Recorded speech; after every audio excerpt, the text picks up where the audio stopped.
If you're struggling to find different ways to market your business that isn't social media, this video is for you. Hey, I'm Jessie from Inkpot Creative, and we are a brand new web design studio that helps photographers build online presences and market to their ideal clients through blogging. And in today's video, I'm going to break down 2 different types of blog posts that are essential for any wedding photographer looking to book their ideal clients, looking to draw in that traffic directly from Google and help market your business in a way that gets you off of that social media wheel. And if you want a little extra help with blogging, we have a freebie down below that is 60 blog post ideas for photographers that can help get the juices flowing and help you plan out your blog posts so you're not just sitting at a blinking cursor on a blank screen. So without further ado, let's jump into the 2 types of blog posts that you need to be writing on your blog.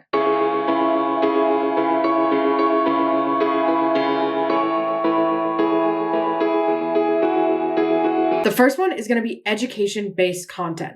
So this is content that is going to be educating your potential clients on topics that they are asking questions on, topics that they need to know when it comes to planning their wedding and everything that goes into it, or questions that you know come up that they might not even think of. Now, when it comes to this, as a photographer, realistically, in the grand scheme of wedding planning, you're probably the second or third vendor that they're booking, right? Most of the time, clients will find a venue and potentially even a wedding planner, and those will be the first 2 vendors that they book before booking a photographer. So when we're looking at our blog post and what we want to put out, the goal is to find people before they're looking for a photographer, right? We don't want people to find our post when they're at the very end of their, vendor checklist, when they're very close to their wedding, because that's not when they're looking for us. We want to target them super early in that process so we get on their radar and we put our work in front of them before they're like, okay, now it's time to check off a photographer. So when they get to that point, they're like, oh, I remember going to this person and seeing their work or seeing their post or whatever it might be. And now you're top of mind. So with these education-based posts, we can kind of go 2 different directions with it. One can be planning tips. So how to actually plan your wedding, what vendors you need to book, when you need to book vendors, all these different things that goes into how to actually plan your wedding, even timeline, doing a first look or not doing a first look, any of those things, right? So these are going to be educational ones. It's going to be answering a specific question. These can even be questions that you might get asked by your clients, right? So we can even break it down to a photography-based one. What are different editing styles? What does documentary style wedding photography actually mean? All these questions that are coming up that people are actually thinking about before they're ready to jump in the deep end and hire any of these vendors. Now, the other thing we can target is actually the engagement side of things. So when we're looking at engagement photos, locations for engagement photos, when to take engagement photos, how to prepare for engagement photos, what to do with engagement photos, all of those things, this is also a time where most of the time people haven't booked a wedding photographer yet. And you might have engagement photos in your package as a wedding photographer. You might offer them separately. Whatever it is, if we can target them in that stage, this is going to, again, be super early in the planning process. And we're going to be able to get our name and our work in front of potential clients before they're actually on the stage where they are looking for wedding photographers. So all of these kind of planning tips, prep tips, engagement session tips are great to target them early and position ourselves as that expert right from the beginning. Now, the other type of posts that we can write are venue or even potentially vendor highlights. So again, when I was talking earlier about who is going to be booked before you in the wedding planning process, normally it is going to be the venue and maybe a wedding planner. So when we're looking at these posts, we can do something like a vendor highlight and list off some of our favorite wedding planners that we work with, anything like that. But more often than not, what you want to focus on is the venues. So venues, absolutely, very few people are going to hire a wedding photographer and not hire a venue first, right? So if we can give them information about venues, if we can give them insider knowledge about venues, if we can give them lists of best venues, whatever it might be, that again, it's going to educate them. It's going to answer questions for them. It's going to give them valuable information that they can use in their process. And it's going to position you as the expert. So when we look at these venue highlights, one super important thing is that we don't focus the entire post on a specific couple who got married at that venue. Because at the end of the day, when you look at Jessica and Jen, right, who got married at this venue, Nobody outside of Jessica and Jen and their friends and family know who these people are, right? So if we're having completely random people on Google, they're going to click on that and they're going to be like, I have no idea who these people are. I don't really care to read about their wedding, right? What they do care to read about is the venue that they got married in that they might be looking at and being like, maybe this is the right pick for me. So when we look at these venue posts, a few of the things that we like to do is focus the majority of the post on the venue itself. So we're talking about a little bit of background on the venue. What makes it special? Is it super historic? Is it really new?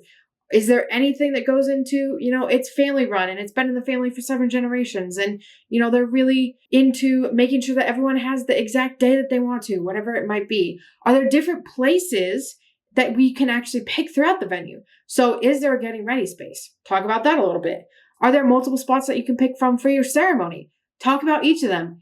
Show the pros and cons of them. Be like, well, this one's outdoors and you're right by the water. And then there's another one outdoors and you're in a garden. And then they have an indoor one that you can use, maybe during the colder months or in case it rains, or it's this really beautiful setup. So even if you just want an indoor wedding, this is a great place to do it. Do you have multiple options to choose from your cocktail hour, your reception space?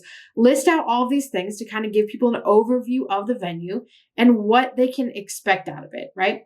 You can also talk about who the venue might be right for. So does it have a specific aesthetic? Is it something that's a blank canvas that's perfect if you're like, you just want to be able to transform this into anything you want? Or is it like, no, this feels like an Italian villa. And if you want a Italian feel without actually having to do a destination wedding in Italy, this is a great place to go. So having that kind of vibe and aesthetic information, who this might be right for, who this might not be right for, the different spaces throughout the venue that people are able to use or go to, take photos at, whatever it might be. These are all important questions that people want answered. And you as a wedding photographer who has been to that venue, has shot a wedding at that venue, have insider knowledge on what it is actually like to be there on a wedding day. So use that, talk about that, share that with everyone.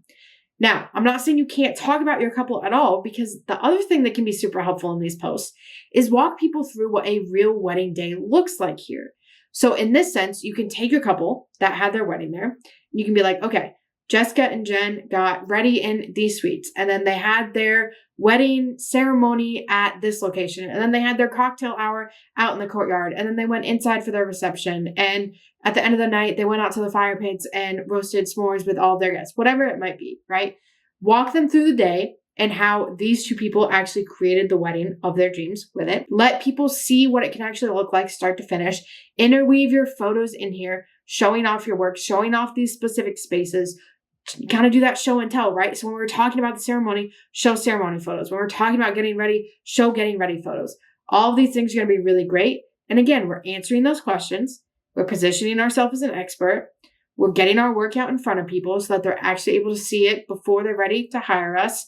And we're keeping ourselves top of mind, potentially even being found by people who would have never found us any other way. So again, those two types of posts. We have the educational type, planning, engagement session tips, things that people are going to do before they hire a wedding photographer. And then we have the highlights. So the venue highlights, whether that's individual ones or even potentially roundups of the best types of venues for outdoor, indoor in this city. If you want a unique one, if you want, a luxury one, whatever it might be. Those two are great posts to have on there. They're going to position you as the expert.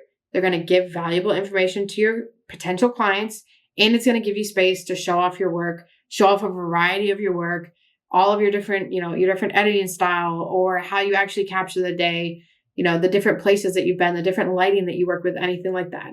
So that we're getting that work out in front of people. They're able to show them what we bring to the table and let them picture themselves in that wedding day, in their own wedding day, and what their photos might look like. Now, again, in the description below, we have a link to our 60 free blog post ideas for photographers that can help get the ball rolling with your blog post topics and help you start to write so that you have content, have this valuable content on your blog.